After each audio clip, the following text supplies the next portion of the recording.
வாங்க நம்ம ராஜேஸ்வா விளாக்கில் வந்து இன்றைக்கி என்ன பார்க்க போகிறோம்னா, இன்றைக்கி வந்து எங்கள் வீட்டில் மீன் குழம்பு, சாலை மீன் குழம்பு தான்.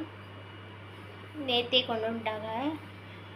நேற்று கொண்டு வந்ததை கழுவி எல்லாம் இது பண்ணி வச்சுருந்தேன். இன்றைக்கி காலையில் எடுத்து வச்சுருக்கேன். வாசல் தூத்து தொலைச்சிட்டு வந்தாச்சு, தொலைச்சி கோலம் போட்டாச்சு. இப்போ வந்து உளுந்தெல்லாம் ஊற வச்சுட்டு தான் படுத்தேன்.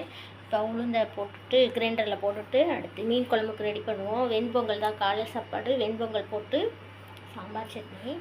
அதுக்கு முன்னாடி தண்ணி வந்துக்கிட்டு இருக்குது. தண்ணியெல்லாம் பிடிச்சி இதெல்லாம் போட்டுட்டு வெண்பொங்கல் அடுப்பில் போட்டு அப்படியே தண்ணி பிடிச்சிட்டு அடுத்த வேலை பார்ப்போம். வாங்க என் கூட பாருங்க.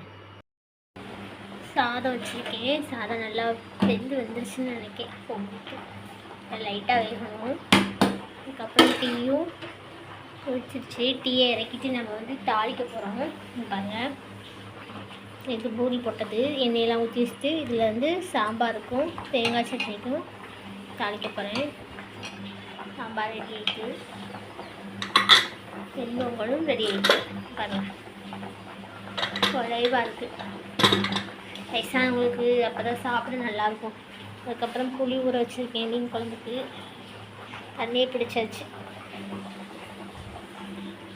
தேங்காய் இருக்கிறது தான் நம்ம வந்து எடுத்துருக்கோம். இப்போ மீன் பொரியல் தான் பண்ணிகிட்ருக்கோம். மீன் குழம்பு பாப்பாக்கெல்லாம் கொடுத்து விட்ருக்கேன். பாருங்கள், இது வந்து சாம்பார். காலையில் வந்து வெண்பொங்கல் கொத்தல சாம்பார். அதுலேயே கொஞ்சம் போல் புளியும் கொஞ்சம் போல் தேங்காயும் அரைச்சி ஊற்றி வச்சுருக்கேன். ஊற்றிட்டு இப்போ நல்லா கொதிக்க விடணும். கொதிக்க விட்டுட்டு தாளித்து ஊற்ற வேண்டியதுதான். இது எங்களுக்கு முட்டை மீன் பொரியல் இன்னும் கொஞ்சம் இவ்வளோக்கு பொறிக்க இதுலேயே பொரிச்சிட வேண்டியதான். முட்டை, மீன், அப்புறம் மீன் குழம்பு, ரசம் வைக்கணும். அதுக்கப்புறம் சாம்பாருக்கு வந்து எங்களுக்கு வந்து இது பருப்பு குழம்பு, சாம்பார் கிடையாது, பருப்பு குழம்பு வச்சு கோவக்காய் பொரியல், அப்பளம் வைக்கணும். சாதமும் இன்னும் வைக்க வேண்டியது இருக்குது. இன்னும் 2 குக்கருக்கு, சின்ன குக்கருக்கு. இந்த சிக்கன் வைக்கிற அன்னைக்கணும் மீன் வைக்கிற அன்னைக்கு மட்டும் தலை பயங்கரமாக வலிக்கி. அந்த சிக்கன்லாம் கழுவுறோம்ல, அந்த இது ஸ்மெல்லு வந்து ஆட்டோமேட்டிக்காக வாமிட் வர மாதிரி. அதுக்கப்புறம் மீன் வைக்கும் போதும் அப்படி தான் தலை பயங்கரமாக வலிக்கு. வேலையே பார்க்க முடியல. அதனால நம்ம பசங்களுக்கெல்லாம் கொடுக்குற மாதிரி இருக்குது. எல்லோரும் மீன் இருந்தால் வைக்கலைன்னா மீன் வைக்கலையான்னு கேட்காங்க. சிக்கன் கொடுக்கலைனாலும் சிக்கன் கொடுக்கலையான்னு கேட்காங்க. ஒரு நாள் பிஞ்சிருச்சுன்னா கேட்டுறாங்க. புதனும் ஞாயிறும் எங்கள் வீட்டில் நான்வெஜ் தான். அதை ஒரு நாள் தவறுனாலும் பசங்க ஃபோன் பண்ணி கேட்டுருவாங்க. அதனால் செஞ்சாச்சு. இன்றைக்கி மாத்திரை போட்டுற வேண்டியதுதான். முந்தா நாள் சிக்கன் எடுத்தோமா, 2 அடுத்தடுத்து வச்சனால ரொம்ப ஒரு மாதிரி கொமட்டிட்டு தலைவலிக்கு. ஓகேங்க, எங்கள் மெஸ்ஸில் வந்து இந்த சமையல் தான். பூரிக்கு வந்து கிழங்கு தான் வைக்கிறேன். கிழங்கு வச்சுட்டு இப்படி கொஞ்சம் லிக்விடாக வச்சா நல்லா இருக்குது சாப்பிட. கெட்டியாக வச்சா நல்லாவே இருக்க மாட்டேங்குது. அதனால் வந்து கொஞ்சம் லிக்விடாகவே வச்சாச்சு. கொஞ்சம் நல்லா இது பண்ணி வரணும். இது வந்து பூரிக்கு என்ன வச்சிட்டேன், மாவு பசஞ்சு வச்சுக்கிட்டாச்சு. உருண்டை வச்சுட்டு இதில் தான் இதை வச்சு ஃபஸ்ட்டு யார் தாத்தாக்கு போட்டு கொடுத்து விட்ருவோம். தாத்தாக்கு கொடுத்துட்டு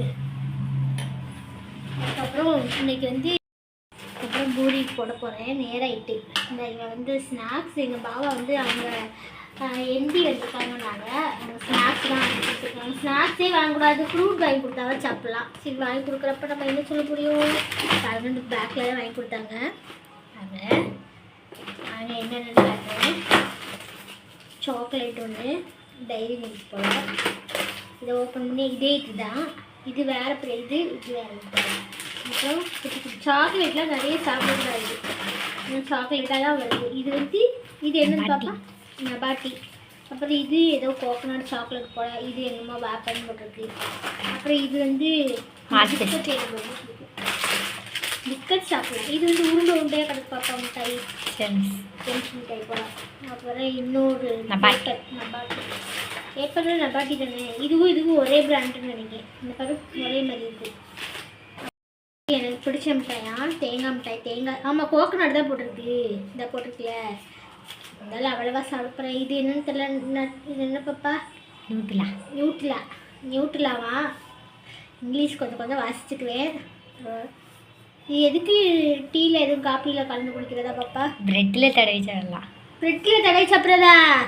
பாட்டிலில் கொடுத்துருக்காங்க. பாட்டில் தான் நினைக்கிறேன்.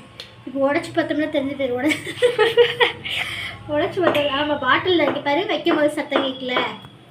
பிளாஸ்டிக் நினச்சேன். இது ஓப்பன் பண்ணி சாப்பிட்டு பார்ப்போமா லைட்டாக? இதுவுமே சாக்லேட்டாக தான் இருக்குது. நியூட்லான் வந்து ப்ரெட்டில் வச்சு சாப்பிட்டுக்கலாம் போல் அதில் போட்டிருக்கு. சாக்லேட்டில் தான் இருக்காண்ணா எனக்கு தெரிஞ்சு. இப்போ இதெல்லாம் நம்ம வந்து நல்லா கொஞ்சம் பழக்கமானவங்களாம் இருக்காங்கல்ல, அவங்களாம் பிள்ளைக்கு ஏதாவது கொடுப்பாங்க, அவங்களுக்கு ஏதாவது ஒன்று கொடுக்க வேண்டியதுதான். எல்லாத்தையும் சாப்பிட்டோம்னா சளி நல்லா பிடிச்சிக்கும். சாக்லேட் அதிகமாக சாப்பிட்டாங்க. அப்படியே பேக்கில் இருந்து பூரியை போட நியூட்லா வந்து ஓப்பன் பண்ணிட்டா இப்படி மூடி வச்சுருந்துச்சு. இங்கே பாருங்கள், இதுவும் சாக்லேட் தான் போல இருக்குமா. இப்படி சாக்லேட்லாம் கொள்ள சாக்லேட் சாப்பிடக்கூடாது பார்த்துக்கோ. பயமாக இருக்குமா அது பார்க்கும்போதே.